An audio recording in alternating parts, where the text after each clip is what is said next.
Hello, Scott Oakes. Thanks very much for joining us here on podcast for My Best 11.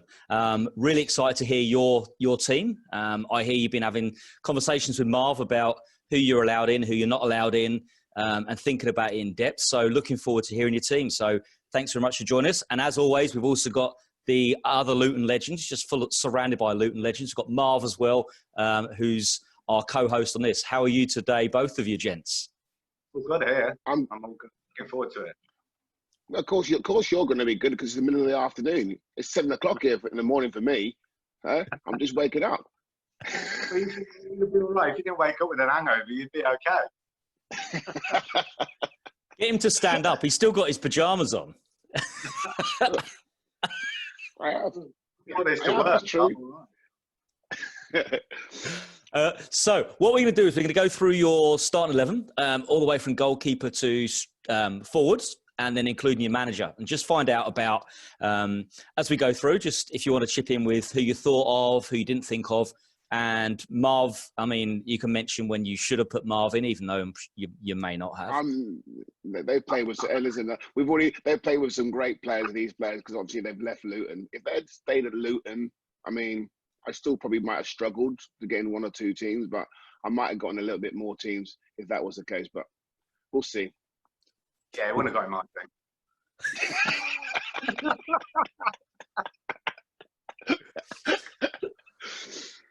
You want to say anything back to that, Marv, or not? No. Listen, I'm hoping we have a long season of this, and by the God help those come the end of the season, I'll be well equipped with ammunition to come back up many of players or many opponents, depending on who we're interviewing. So, Scott, we'll start off with your formation. What have you gone for? Are you obviously an attacker yourself? What have you gone for? Yeah, I've gone for players that I like to watch play football, and yeah, more of an attacking outfit. What's the formation then? 4-3-3. Ooh, okay. It was hard to. I knew so many players up front, and I had to put someone in because I know it beat me up, so I had to put 3 up front. So I took one off. I took one out the midfield and put another one up front. But yeah, all the ones that I've played with, well, hopefully you will kind of agree anyway. Well, we'll find out in a minute. So as we go through, I mean, if you can give us some clues, and then we'll see if me and Marv can guess them as well. So, and the listeners as well can see if they can guess them as we go through. So we'll start off in goal. Who have you gone for in goal? He was, if you want to guess, he was at Sheffield with me. Sheffield Wednesday. So got him. Yeah, go on, keep going. Sorry. He had an amazing season. He was unbelievable in the season that I've seen him. He could pick out left wingers, right wingers, head, his feet, ping it like on a sixpence really as well. Apart from shot stopping, he was out of all the keepers that I have played under. He was the best one out of the lot. Underrated? Do you think your pick was he underrated? Who, my keeper? Yeah. No, not at all. He achieved like quite a lot as well. I mean, I'm just like, I might as well tell you, he's Kevin Pressman, and he was, you know, he could pick you out playing on the wing as well. He had a great strike. He was neat and tidy, like most left-footers as well. It was the timing. But he had, I think, in the season Sheffield Wednesday went top of the Premier League. He was unbelievable. Went 9-10 undefeated, and he was a big part of that. And that season, he was absolutely on fire. So out of all the keepers, yeah, I can't pick Jurgen somehow because you're thinking, I'm going to pick Luton players all the time, but no, we're not at all. I mean, I wouldn't pick Jurgen. He couldn't kick it 10 foot, could he? Did it need to be on the tee, or was it the wrong shape? Was that the problem for him? But, you go on Kevin Pressman. I mean, what impressed you the most about him, or what was the difference really between him and, say, Jurgen Sommer you mentioned, of one example? What was the difference? You joked about kicking, but... No, it's, the timing for him to pick out, they were both decent kickers, don't get me wrong, but just that year of seeing him when you're watching it, it's totally different to seeing, you know, on telly. He was unbelievable. His timing, his reactions, he was just, he just had it all that season as well. And he was a good keeper. Was he reserved or was he out there? I mean, he came across on the TV anyway as very reserved, quiet kind of guy. You probably got him off to the tee there. He probably wouldn't come to the nightclub with us on a Wednesday. You let out some secrets there. I'm sure some of the strikers would have come out with you. So we'll move on to defence. So Marv's area. So who have you gone for? Obviously, you've gone right back, 2 centre backs and left back. So just go through them for us. And Okay. Do you want to know the list straight away? Okay. My right back was Graham Alexander as the player. Oh, okay. No, it's just, you just like certain amount of players. You just like certain players, like managers like certain players, don't they? I like him all through my career. The 2 centre backs was Des Walker and Stevie Nicol. Where'd you play with Stevie Nicol? Sheff Wednesday. Okay. Yep. So, and I mean, we actually had a conversation, myself and Marv, about Des Walker, and he said he would be unbelievable. Didn't you, Marv? He said you'd be unbelievably surprised if Des Walker wasn't in there. What was it about Des that stood him out? I mean, he was an England player and stuff, but he's England captain, wasn't he? You could tell by that his attitude was spot on. He was one of the blokes that took it more personal than anything. So you can see that in him already. So, his speed. He wasn't bothered about just an out-and-out defender as well. He'd like to think he could play football, but if you had 4 of them across, if you had 4 of them across the back, you wouldn't be far wrong. Yeah, I mean, in terms of Des Walker, just to go through him first of all, I mean, it's probably the person who most people recognise the name of, particularly non-Luton or Burnley or Sheff Wednesday fans. Coming towards the end of his career, do you think that changed it? And also, apart from that, what advice did he give you? I mean, because you were relatively, not the start of your career, but he'd been across to Sampdoria, been across to Italy, do you know what I mean? He'd done the whole thing. Yeah, he'd done it all. I mean, considering his body was in still in great nick at like his latter years, he still had pace because he tried to race me. And who won? Me. Well, yeah, I mean, you weren't no slouch, but like, no, we used to have, you know, when you have the shuttles and you have to get up really quick and you're bursting just like 20 feet, 30 feet, it was always close. And even in his late years, he was still up with me as well. And I thought I was quick over 20 foot. I mean, I really did, but he still had that pace as well, and his attitude was taken to the end as well. Yeah. What age was you then when you were at the Sheffield? 20. Hang on a minute. 20. God, blimey, 90s. 25. 25. So what was Steve Nicol then? Because you work out seasons, don't you, instead of years. Yeah.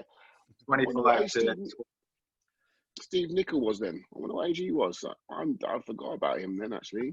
Yeah, he's. Do you know why he was in there? Because I think I grew up in. Well, I was born in '72, so you're going into the '80s with Liverpool, and then watching them play. Like, you'd pick 3/4 if you played with them anyway.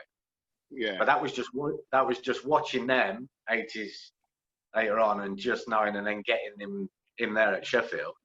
He was just. He's the top bloke as well, and he's out there in America coaching as well, isn't it? That's right. Yeah. He's out there. So, but him as a player, I just liked him as his control, his vision. Of course, he can control it. He's got size 14 feet, but like he's such a nice player. He was such a good player. I'd love to play with him. Them type of people you'd like to play with. He was, above the rest. What were they like in a dressing room? Jokers, quiet. Yeah, jokers. Des and Steve together, yeah. Both jokers, so yeah, they were good. But you've got my left back, Andy Hinchcliffe, he's a bit more reserved. Okay, so you got a mixture of the two. Give us an example of what either Steve or Des did. Have you got any stories you're allowed to tell us on air? No. He's not even joking, probably. He's not. I can tell you a couple, but I could tell you after. There's some funny ones. They were great to have a drink with, put it that way. You know, get them forward, they'd have a laugh. You know, it's them sort of people that you'd like to go for a beer with, because they are, yeah, both like picture me and you just meet up for a beer. They are them kind of people. They're top people. What about Hinchcliffe? He looks a bit of like a bookworm to me. Yeah. Was he a bit? Was he? Yeah, but that's growing up. That's growing up. Yeah, but when he came to Sheffield Wednesday, Ron Atkinson signed him only to take the corners. he had a good engine, though. To be fair, I up and down. I used to like him as a player. Yeah, I did. See, back in the day, that was if I had Ashley Cole played with him, I'd have him. But like back in the day with Andy Hinchcliffe, yeah, good engine, that kind of pure left foot as well. Just nice footballer, hits you on the sixpence, solid side passes. Yeah, and to see him, to play with him, he was one of mine to watch him grow up with England and enjoy watching playing. So he'd be mine on the left by the side of them. And then going back, we skipped over Graham Alexander. For your right back. What you thought? I mean, you played on both the right and the left wing, didn't you, when you were playing? I played on both. Played up front, Johnny Hartson and Kerry Dixon. What was it like playing with people like Graham Alexander and Hinchcliffe? Which one did you prefer? Did you prefer a left back that bombed on, or did you prefer a left back that stayed where he was and let you shine? I think under David Pleat, I think if they ever did that and overlap, you'd be there to cover anyway. I was pretty fit anyway, but both them players, if their first touch is really good, and they'd be passing you the ball anyway, as fast and as hard as you could anyway. So it was great to receive the ball. Great to receive the ball off both of them, and you'd feel comfortable in front of them all the time anyway. So I've got no qualms with people doing their overlap. You know, they are both like the kind of footballers I'd like to play with. Yeah, I mean, Graham Alexander. Sorry, Marv, go. I was going to say, I was going to add in, because obviously playing with Graham, he probably was one of the most underrated players before he got his move. Yeah, I mean, he obviously played for Scotland when he played for Preston, played for Burnley, captained them in the Premier League. But I felt that he was so underrated because, oh my gosh, as a player, like, he never gave the ball away. He was that comfortable and had time on the ball. Yeah. He was comfortable. He had it all. He should have gone. I was saying anything against Luton, but even at that time, he could have gone on to a higher team, and like he'd have not looked out of place, I don't think, in any of the higher teams. Of course, he was a dead ball specialist, wasn't he? He was quite well known for. I think he never missed a penalty. I think he missed one. It's something weird like that, isn't it? He was incredible at penalties. He's definitely not John Dreyer then. So, what do you mean by that? Well, like John Dreyer used to think he had technique, and he used to want to take penalties all the while anyway. So, but, he'll have to come and defend himself when he comes on there. But like, I mean, I don't know if you know, Oaksy, but like in one game there was a free kick we had, and we used to work on free kicks as a club, and so everyone had their role and everyone had one of their job. Tumble, John Dreyer, because his nickname was Tumble, came running from the back as a centre back, and the ball's on into the box, and he tried to dink it over the wall, and everyone's just turned around and gone, "What the hell was it? What's that come from?" And he was like, he got a rollicking. I mean, he'll have to tell the story, but much better than when he comes on. But I thought that was fantastic. Tumble never let you down anyway, did he? He was a one-off as well. But yeah, Graham with the penalties, it doesn't surprise me. His technique was always there, wasn't he? And he struck it so nice all the time. So yeah, one penalty miss, you can't go wrong with that for it. I could be wrong, but I just think it was one, and I think it was his last ever penalty he took. I think it was just before he moved to Preston. I think it was on a Tuesday night or something. I don't know why. Anyway, my memory can't be that great, surely. He was probably bored because he was leaving. Did it on purpose. Cafe Kindred is based right here on my doorstep in Falls Church, Virginia. It has this cool, calm vibe as you walk in, and the food is absolutely amazing. My favorite, which is not on the menu, is blueberry pancakes, crispy bacon, scrambled egg with maple syrup drizzled on top. Oh my days. Now that is a breakfast of champions. Cafe Kindred, Falls Church, Virginia. So we'll move on to midfield. You've gone 3. What have you gone for the midfield theory? Have you gone for a defensive midfielder and a couple of attacking midfielders? Or are you gone, what have you gone for? Give us some guessing this time. We'll do some guessing this time. Yeah. Now we're getting to the more interesting players. Not the defenders aren't, Marv.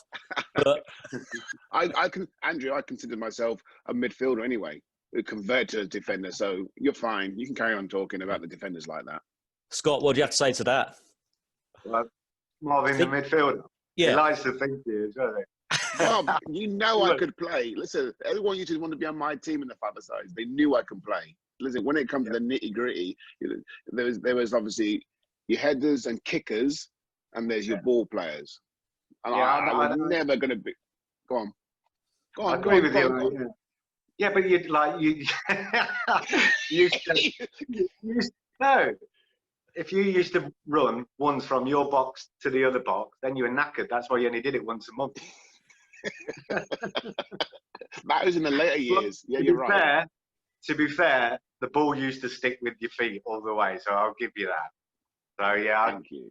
I'd have played in midfield with you, Marv. You know that as well. There is no one getting around that backside.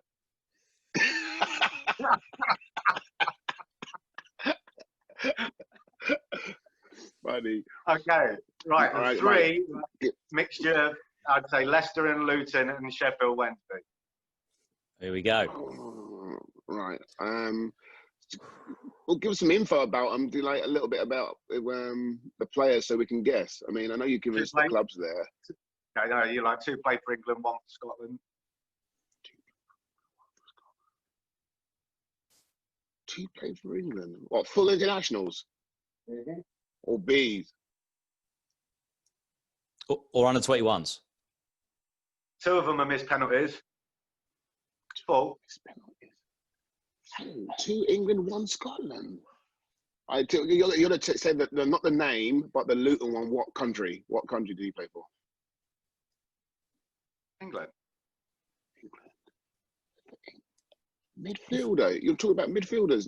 Don't tell me. I don't know. No. I mean, no. I need to get. Like, there was no one Scott. Was there anyone Scottish at Luton midfield? Yes. Oh. What, no, there was no international Scottish. Well, he didn't. I don't know if he. Well, you played with him. I'm sure. Did he play for Scotland? Paul Telfer played for Scotland. Paul Telfer was Scottish and played for Scotland. Which is I love Telfer. He's off playing golf. He ain't playing in my team, is he? All right. What's wrong with me? Who played for England that would have played with you, Oaksy? For Luton? In the midfield. Yeah, that's what's thrown me. At Leicester. That's what's thrown me. No, not with me at Luton. Sorry, if you're not. Oh, right. Sorry, I thought he said the Luton player was an England international. Yeah. Rickie Hill. Yes, I was Rickie. You played with Rickie. That's right. I forgot. Sheffield. That's right. Leicester. So you're going back to Leicester. I've got Rickie Hill and Gary McAllister by the side of each other. Oh, wow. When did you play with Gary McAllister? Was it Leicester? Was he really at Leicester then? I never knew Gary McAllister was there. I knew he did a fair old stint at Coventry. Yeah, he did that. Obviously, it's Liverpool. He was another one that you could have said could have moved on to the highest calibre before even he got to Liverpool. So, well, he won the title. Did he win the title with Leeds or not? Was he in that title winning team? Yeah, I think he was. Yeah. So McAllister's in there. What did he give you? It's just, that's just growing up when I did my YTS as well, going through 15, 16, 17, until I left 19. It's just seeing a player of that calibre just spray a football. And same as Rickie. It's the same as Rickie Hill. Rickie Hill, they just look like they have like 5 minutes extra than everybody else. Yeah. You can see it a mile from the stand. That's why people fall in love with them and love the way they play football. Is they want to play it the right way, as most people picture want to see football, and they have this gifted ability to make it look like it's a practice game. Yeah. You know, and it's a joy just to watch them, play football. So it's they both grace any team as well. So how old are you, Oaksy? Again, how old are you? 48 2 weeks ago. Yeah.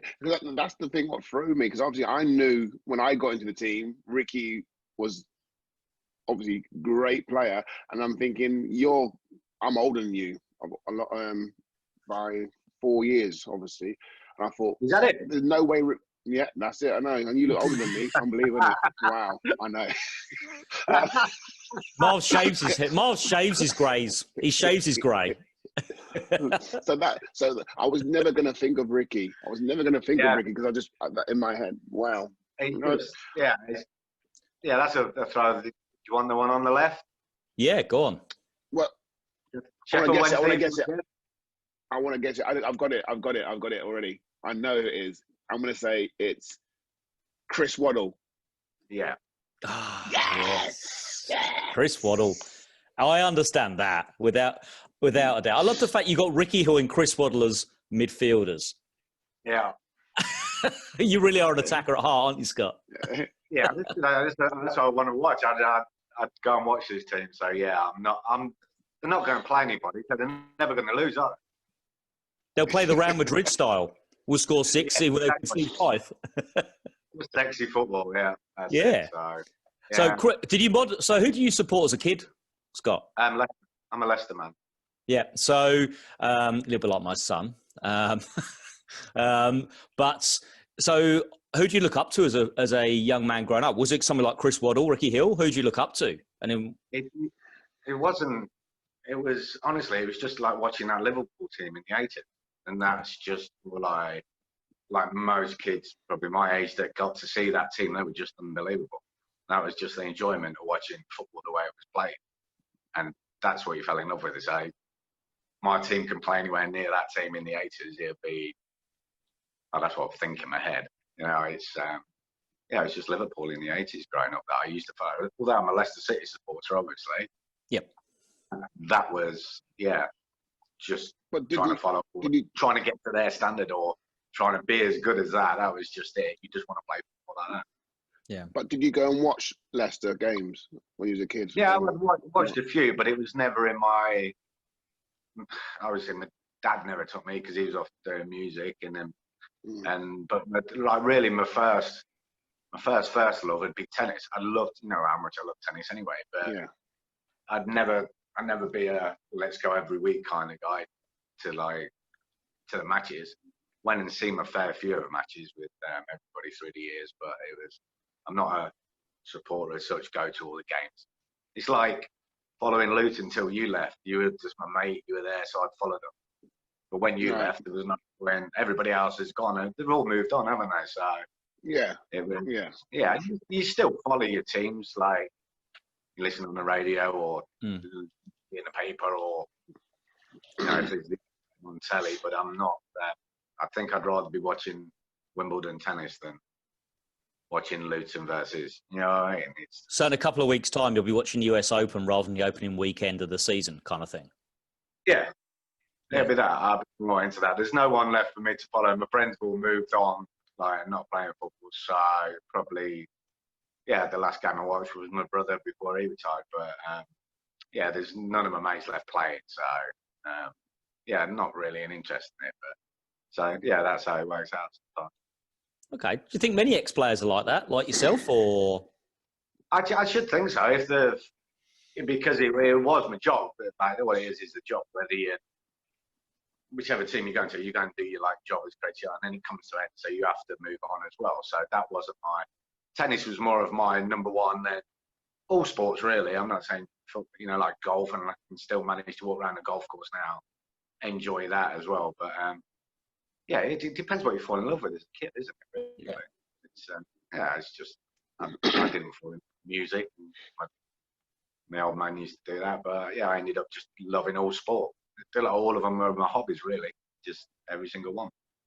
Yeah. Oh, it's interesting. It's really interesting. And of course, going on the music thing, what about Chris Waddle? Did you ever speak to him about his musical exploits? I'm sure I did manage to take the mickey out of his haircut a few times. What was it? Was it Diamonds in the Lights or something like that? The song he sang with him and who was it? Him and someone else, wasn't it? Him and Glenn Hoddle. That's it.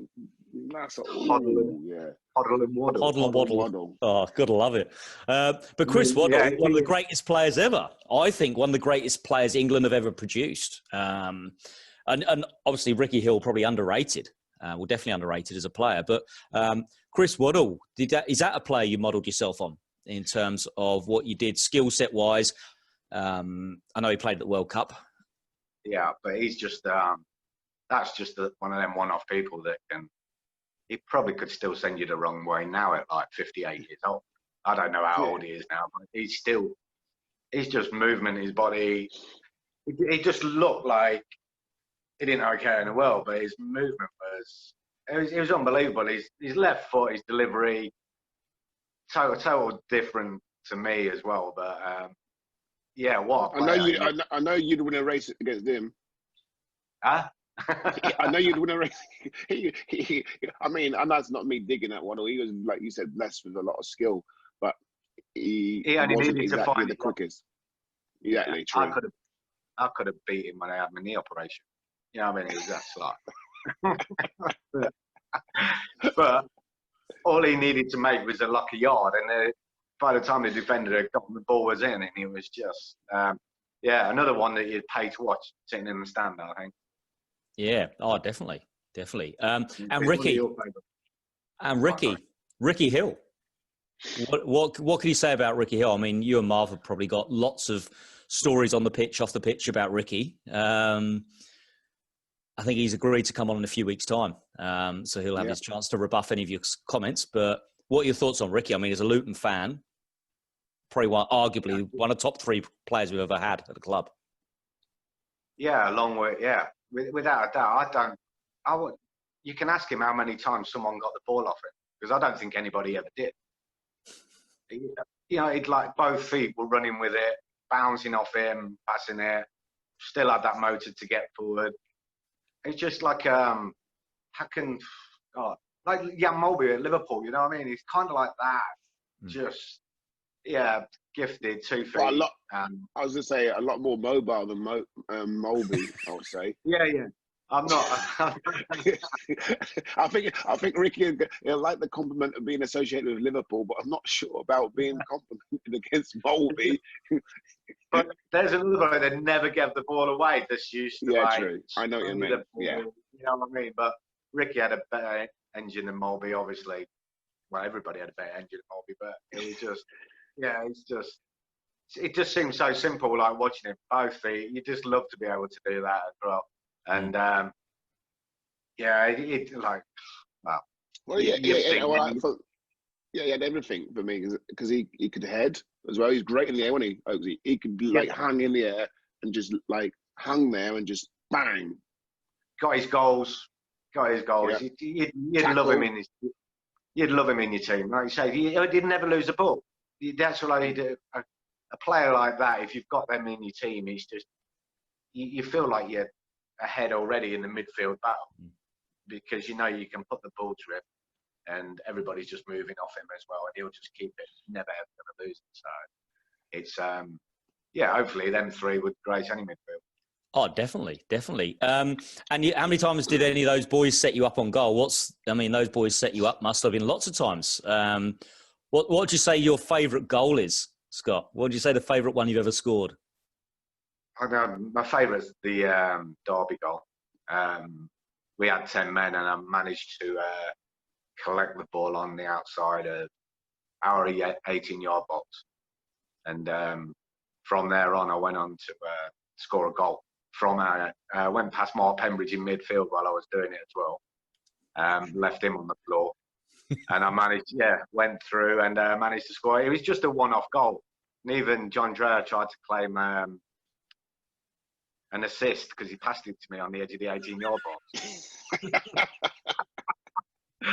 So I just rang him about 100 yards and he claimed an assist from back there.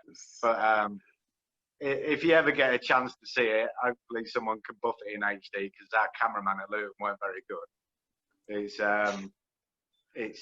I collected it on the edge. Yeah, went past 4 or 5 people and managed to. It was against 10 men. We had 10 men at the time because Kerry Hughes had got sent off. So it was just one of them goals that you get to see, or it happens once in a. Well, very rarely. It's just one of them games. If you're at the game to see it, just lucky enough to see one of them goals happening. Yeah. So yeah, if you get a chance to have a look, it is a one-off. We'll see if we can find it and post it with your podcast.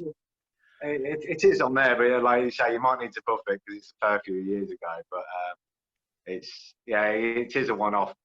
Probably a mistake because after I scored a goal like that, every Luton fan was wanting me to score a goal like that again, but they're just not possible. But, it is my favourite goal. So, yeah. I'm trying to remember it. I mean, I can't remember if I was playing or not, but I remember one of the goals in the cup games, West Ham. That's what I was. That's what I think. Luton fans, from the halfway line. Who was it? You should remember now. The guy Oaksy who miscontrolled it. Potts, yes, and then like you've still like pounced on it and off you're gone and sort of thing. And then was it Alvin Martin was shouting? If you see from a certain angle, you can see Alvin Martin because he knew he wouldn't be able to catch you in the background, trying to put you off, like screaming something or just shouting loud. It's hilarious. Yeah, if you look at that closely, my mom says he called you a bad name.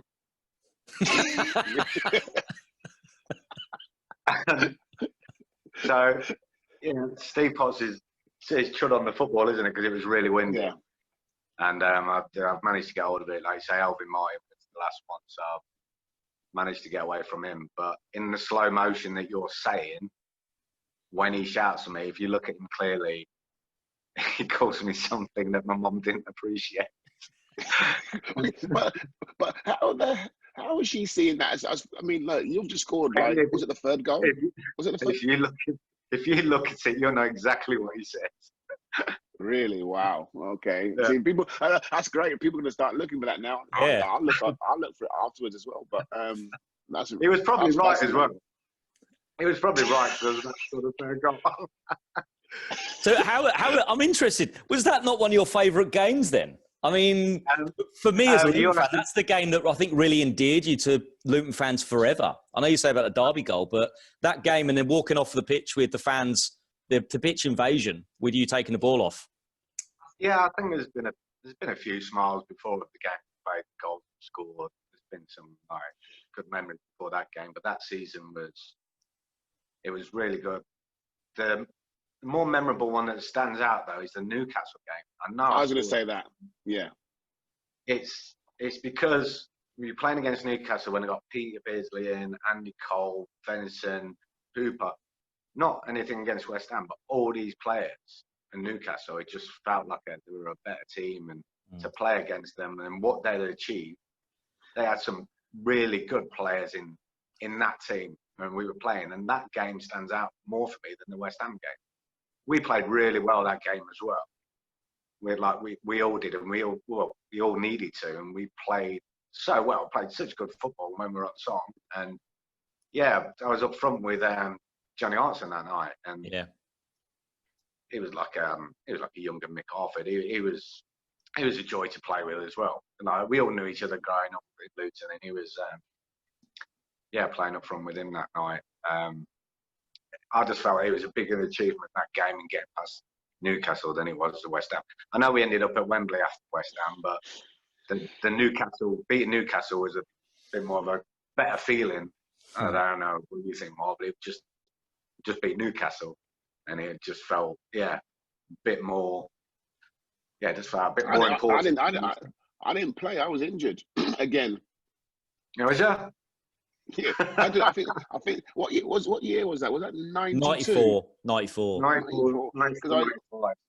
Oh, like PQ was. Oh, it's Trevor Peake and John Dreyer. Yeah, Trevor Peake and John Dreyer. I had my Achilles. I think I snapped my Achilles earlier on when I was out for the season. I thought, yeah, so I didn't play none of those games that year. Can I ask you an honest question, Scott? Yeah, there were lots and lots of whispers and rumours around that time of if Luton would have lost to Newcastle or if Luton would have lost to West Ham, that Kevin Keegan had a car sat outside the front and he was waiting to sign you and you were about to sign on a dotted line if Luton would have got knocked out. You were about to have that move. Was there any truth to that? I honestly, yes, it was a story as well, but I think because like we got through anyway. Yeah. So we'll never ever know that if that happened. But I remember speaking Eric Hall. Can you remember Eric Hall? Yeah. Monster money. That's what he kept going on about, didn't he? Yeah, just I met up with him. Actually, Kerry Dixon said, like, you should go and meet him. So I went to meet him. And it's like you're thinking of, like, the requesting is your biggest regret. It was just, I can remember Eric Hall saying, you have to strike while the iron's hot. And it's just like, you could leave now. There's a few clubs interested in you. And I wanted to stay at Luton because we were going Wembley. But it never occurred after. So if we'd have lost to West Ham or Newcastle, we'd have never known because we got through. So that was the story going round. But maybe I could have moved, but I'll still never know because I ended up going with Luton to Wembley anyway. So yeah, and nothing occurred after that. And as far as going from Luton to Sheffield, I think it must have been always on the cards because there was a couple of people interested in me. I got told I was going to Sheffield Wednesday anyway, so I think it was always there because obviously David Pleat went Sheffield Wednesday, yeah, and whoever was in July Kohler was in charge of Luton at the time as well. Oh, yeah. So something had been probably worked out. You'll never know to this day what worked out and why I ended up going Sheffield Wednesday, but yeah, that was the case. That was probably biggest regret of probably not going then, but I was loyal, so you can't. Yeah. I don't want to swap anything now, but if you're thinking regret, maybe I should have done. Maybe but it happened. Ended up going to Wembley, and it was a shame what happened on that day, but we did have a really good couple anyway. Bloody Gavin Peacock. I'll never forgive him for that. It's him and Tony Cascarino. He's like Trevor Peake. I mean, against Newcastle, even Trevor Peake went up for a corner because he was higher than Andy Cole. You know what I mean? Like Peake, it was only like our centre back was like 5'9", 5'10". But against Cascarino at Wembley, he just couldn't compete with 6 foot. However, Cascarino, he's just heading it down. And Peacock just kept going, and they were good then back then anyway, Chelsea. But it was just. I think Glenn Oddle he'd obviously watched us, knew what was going to, seen the kind of weakness in Cascarino, just playing up front like that and Peacock running on. But they were way too good that day. They had a good team. Yeah, way too. Did you ever get the chance to come back to Luton? No, I never did after, because in the third year, when I'd done my knee, Rich Humphries accidentally done my knee in pre-season. It's called unhappy triad, where you do your cruciate, medial, and cartilage all in a go, and then so that had kind of killed that. I was never that kind of player where they'd keep me because I was never not the level of the other people. You know what I mean? They're not gonna, because I've had a major operation like that, and I went to Leyton Orient and I did the same knee then, so there was nothing ever going to occur after that anyway. So to do that knee twice, I can still walk around a golf now, but it aches. Oh, right. So it's still, it just aches. Same thing as I say, cold weather, walking a fair distance, it aches. But it's holding strong. You know, if I don't do anything, it aches. If I do something, it aches. So I'd rather be doing something. Do the gym, do the running machine. It helps. It just helps keep the muscles around the knee. But considering when it happened, it still feels pretty good. So I am pretty lucky at the moment anyway. So I will need a knee. I will need a knee up in a few years, but as long as it don't interrupt golf, I'll be happy. So now going on to the front three. Yes. This is going to be interesting. Okay. Don't tell us the names. Luton, one from Luton, one from Sheffield, and I'll throw one in there, one from my England under-21. Okay. Hurst, Hartford. Yeah. Are they right? You said Mick. Yeah, Mick. Yeah. Mick. Hurst. And then the under-21. And I'm going to throw in, I don't know, C20. Did you say Nicol? the Sheffield one? Hurst. David Hurst? Oh, no, sorry, not Hurst. Oh. Andy Cole. Andy Cole was under 21. Yeah, Andy Cole. Yeah. Mick Hartford, Sheffield Wednesday. Forward. Then. Oh, is he foreign? Yeah. Carbone. No, the other one. Oh, Di-Canio. Yeah. No. Yes. Di-Canio. Yeah. You're on form this morning, Marv. I know. Way off. I was amazing last couple. Yeah. You're well on form. Yeah. So we got Mick Hartford, Paulo Di-Canio, and Andy Cole. Yeah. That's a good front. Oh, nice compliment together. Yeah, I was going to say, I don't think Andy Cole will be like it on the wing too much, but. No, I mean, as a three, I'd put Di-Canio dropping in front of them two, because Di-Canio's not going to argue with Mick Hartford, is he? So he'll have a good game. So that'll be fine. You can picture Mick Hartford heading the ball down, goalkeeper saving it, Andy Cole grabbing it while Di-Canio standing on the edge of the area looking good. Well, you can I've heard some stories on different podcasts about Di-Canio. What I mean, as a bloke, but what was he like? What I mean, was he weird? Was he that weird? I wouldn't say it's weird. He's the only footballer I know who don't have a bath with a robe on. What? It's just he used to wear a robe. You know, like you have a bath. You know, you put a robe on in there. You know, blokes just put towels around them, don't they? But he used to go put a robe on, and he used to go on a sunbed all the while. You know, he used to have the white diamond on the back. You know, where like the sunbed can't get you. You know what I mean? He had no hair on his body. You could slide in between the hose pipe. Yeah, it was scary. It is a one-off, but his footballing ability was. You couldn't people at Sheffield. You know, like Mark Pembridge. You just wanted to kick him, but he couldn't get nowhere near him. Really? Wow. Because he used to play Sheffield at like the English versus all the other ones, but he was just you just couldn't. Same as Carbone is. Well, I had to pick one, but Andy Cole just for his finishing as well. Di-Canio just his vision, his technique. Still, you can't get the ball off him. His movement is.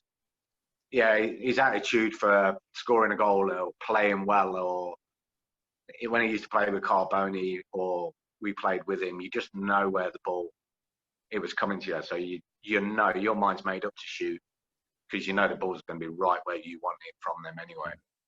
As far as with Mick as well, him and Steenie, when I obviously moved to Luton, they partly improved my game just to playing with them both. They were unbelievable forward partnership. I know I got them in the latter years, but I mean it worked for me. You can't go wrong with Mick. Playing with Mick and Brian Stein up front made me. I was on the left wing when I came there. There was such a. It seemed so much easier. It's like Pleaty loved the ball round the corner, and there was always one of them there. Making your movement off Mick, you know, he'd always keep the ball. You know, he'd always come to exactly where you wanted it as well. You could pick him out on a cross. He'd actually make like 3/4 of my crosses look good. Because he was such an animal in the air, and he was a joy to play with. And Andy Cole, I'll throw that one in just from the under-21s. Watching him score goals, his movement, his attitude. He's a lovely bloke as well. Actually, all three of them are top blokes as well to sit down and talk to. So, I think that's a good. How many times did you play for the 21s? I went away for the summer. We went, then we went Poland and Norway, and the only cap that I got was we were in Poland, Norway, and then you end up in France at the Toulon tournament. What? I mean, apart from Andy Cole, what other players would we recognise were in the squad? You know, like Andy Hinchcliffe, I said left back. I'd like Scott Minto as well. He was a left back. Remember him at Chelsea? Yep. Yeah. Ex-Charlton as well. Yeah, Charlton. Yeah, he was a lovely. I like watching him as a left back as well. We had, I think it was Gerrard in goal. I was from Everton. Yep. Everton, yeah. You had Watson as well. He was a Barnsley keeper. Yeah. He was a good keeper. He was a Barnsley. Yeah, he was a good keeper. I scored 2 against him. He was a nice keeper as well as a good keeper. What about the midfield, the longest midfielders? Well, like you had Hugo Ekiok, bless him. Gareth Southgate. Wow. Wow. So across the midfield, you'd have Darren Anderton, good player. Jamie Redknapp. Wow. Gary Flitcroft, Ray Parler. Wow. There's a Clark from Newcastle.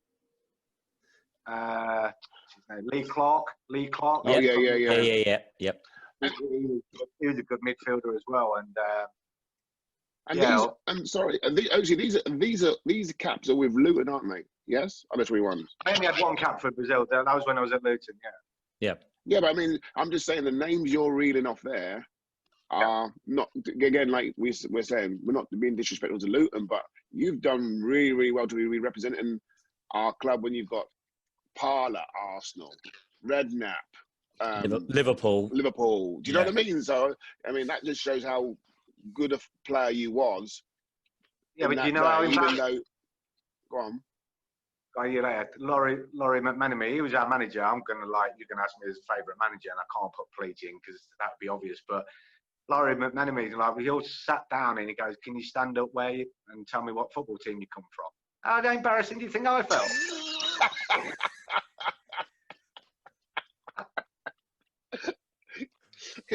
He was a manager. Everybody standing up, going, "Andy Cole, Man U, Liverpool, Blackburn." You know, like all of them. And I stand up and go, Luton. It's just what did the players do? Did they look at you and go, "Oh"? Oh, it's just, it was. No, I can remember it just sitting all in a line. Because we were just facing like Laurie McManamy and whoever else, we just all stood up and just said it, and like nobody actually laughed or anything like that. So it was all right. I can vividly remember that. But... Wow. How did you feel? I mean, representing England, did you feel out your depth, or did you feel like you were meant to be there? I always thought I was better than Darren Hamilton anyway. But I don't know, but the players there, no, I'd never felt uncomfortable one bit. They were good to play with. I mean, up front, you had Chris Sutton and Andy Cole. It was just, no wonder they won the tournament. And it's a team in itself there, right there. It was like unbelievable. I'm sorry if I've missed anybody out, but thinking back then, it was such a good team, and they won it. But no, I didn't. Honestly, if you get a chance to look at all their players, and no wonder they won it. We beat France in the final, I think, 1-0. But I got my cap against Brazil. That was 0-0. So, I think Mom's got it somewhere. But I can remember getting a call and opening up Luton Town's ground just to get my boots, and I went on my way. But I did it fell in the summer when the season ended, didn't it? Yeah, Toulon's always in the summer. Yeah, Toulon in France. Yeah, it all then. So when that finished, and to open up the ground, get my boots, and I went with Laurie McManamy, and just knowing him as a manager I'll put him down as my manager because obviously David Pleat would be the obvious one. But if he's if he's your best manager, then have him as your best manager. If that's what you think, it doesn't matter. I mean, it's your team. I know, but it's just like Laurie McManamy, just for that short period of time, even though it was over the summer, he made everybody feel comfortable, like become best mates. Like, Okay. it was have a laugh, or in training, he'd just gel you all together, and it just fitted. But he just made every single one feel. I knew they were good, but yeah, just over that time limit. If you'd have spent time with him, yeah, you felt comfortable, not out of place, and you just seems like you just enjoyed your football and wanted to like kind of, yeah, we wanted to win for Beatty, obviously, but Right. just put him in there. You just felt, you know what, I'm going to try my hardest for this new team all together. I don't want to let anybody. So in that small period of time, he had that effect, and it did show. That's good. That's good. You don't get all them individuals together just as a one-off. I mean, he's not had them all season. You get them all as to make a team and make them gel that quick, or make it feel comfortable. It's a feat in itself. So I'd have him down as my manager. Sorry, Cleety, but fair comment. I was telling Andrew. I mean, I mentioned it. I mean, I don't know if you want to talk about it. Was it the time that he threw some tea on you? Lately, remember that? The hot tea. When was it? Was that one of them big old silver kettles, wasn't it? He threw tea on Oaksy. Did he not throw tea on you or something, Oaksy? Was it you? I can't think who it was now. I can remember. I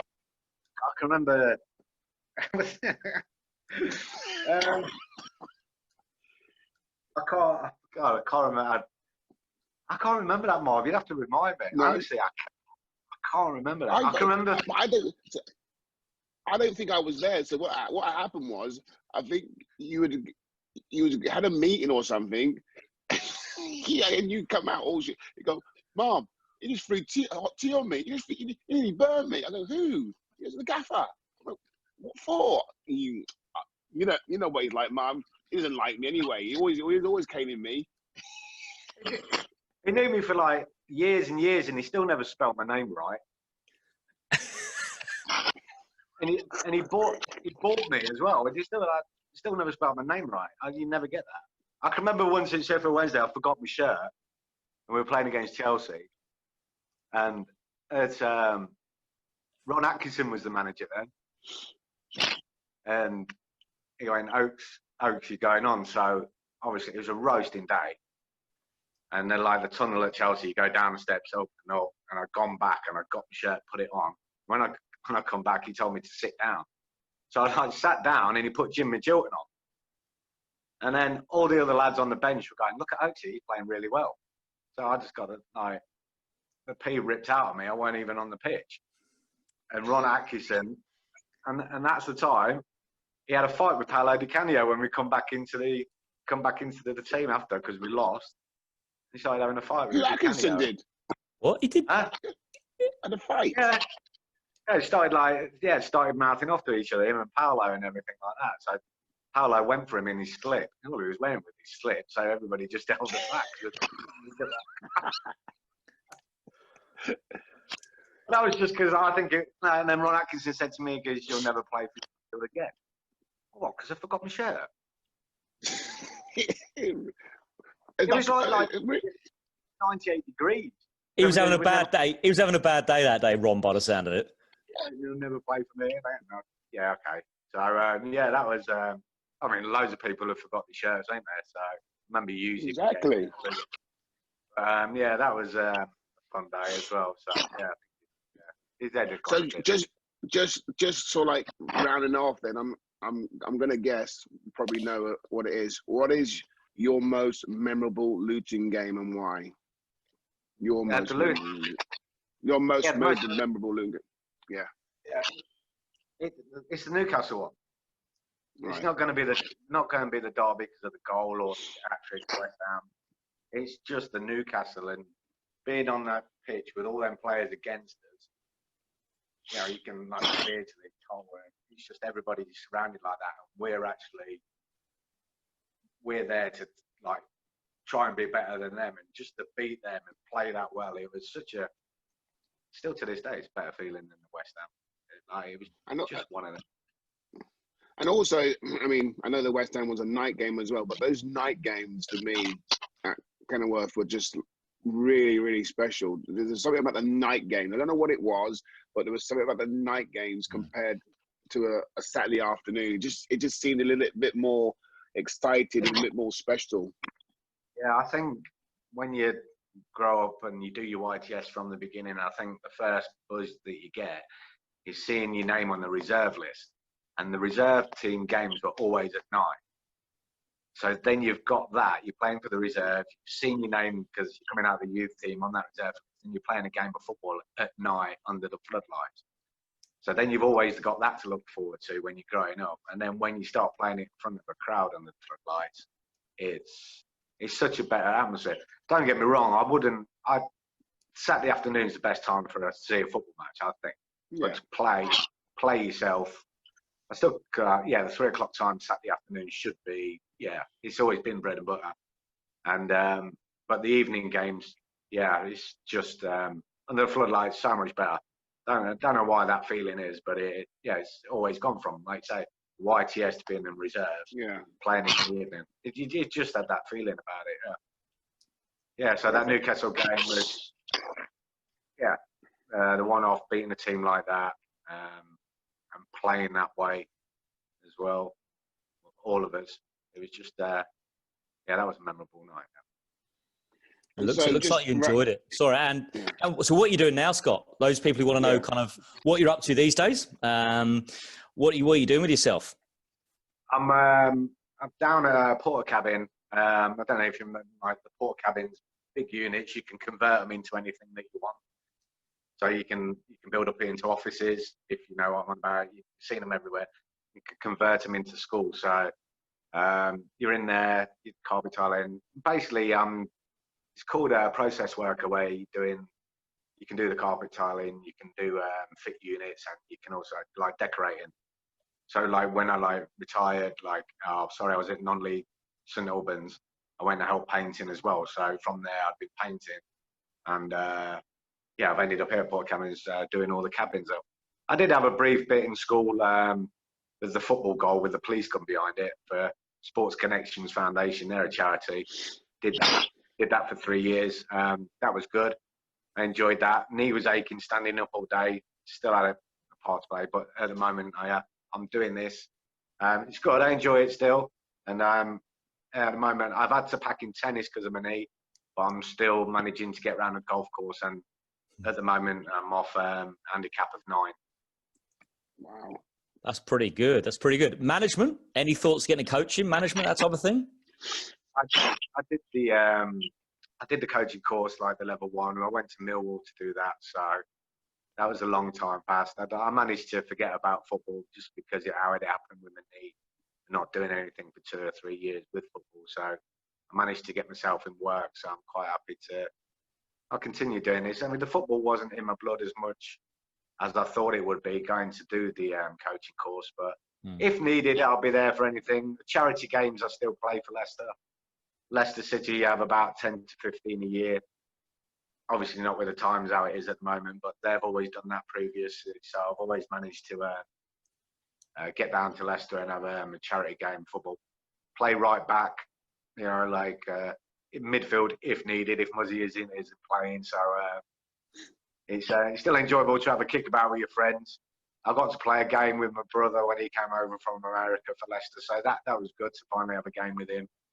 And just that and golf at the moment keeps yourself busy. So other than that, I'm still going. I'm holding on. My dad lost his hair when he was 25, so I'm still holding on. So I'm not bad at the moment. Okay, so I'd like to, on behalf of my Best 11 pod, thank you, Scott Oakes, for coming on. Very welcome, Marvin, as usual.